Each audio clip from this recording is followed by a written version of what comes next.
কলকাতায় হোটেলে আগুন লেগে বাংলাদেশি সহ ৯ জনের মৃত্যু। কলকাতার মির্জা গালিব স্ট্রিটে হোটেলে আগুন লেগে নারী ও শিশুসহ অন্তত ৯ জন মারা গেছেন বলে জানিয়েছে পুলিশ, যাদের বেশিরভাগ বাংলাদেশি বলে ভারতীয় গণমাধ্যম জানিয়েছে।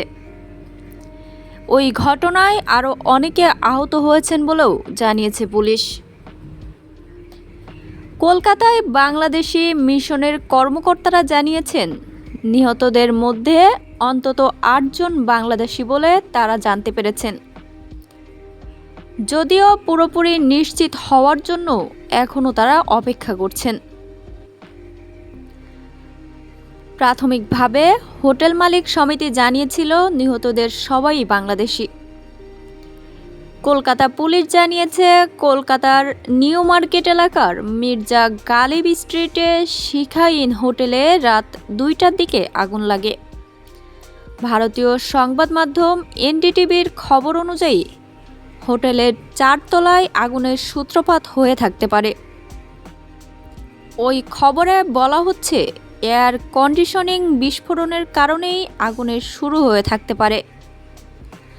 তবে কারণ সম্পর্কে এখনও নিশ্চিত হওয়া যায়নি বলে প্রকাশ করা হয় খবরে উঠে আসে যে রাতে আগুনের খবর পেয়ে শুরুতে কয়েকজন দমকল কর্মী উদ্ধার কাজে আসেন। এরপরে একটি স্থানীয় দুর্যোগ ব্যবস্থাপনা দলও তাদের উদ্ধার কাজে যোগদান করেন। কলকাতায় পুলিশ একটি বিবৃতিতে জানিয়েছে, আগুনের খবর পাওয়ার পর হোটেল প্রাঙ্গণ থেকে ৬০ জনকে উদ্ধার করা হয়।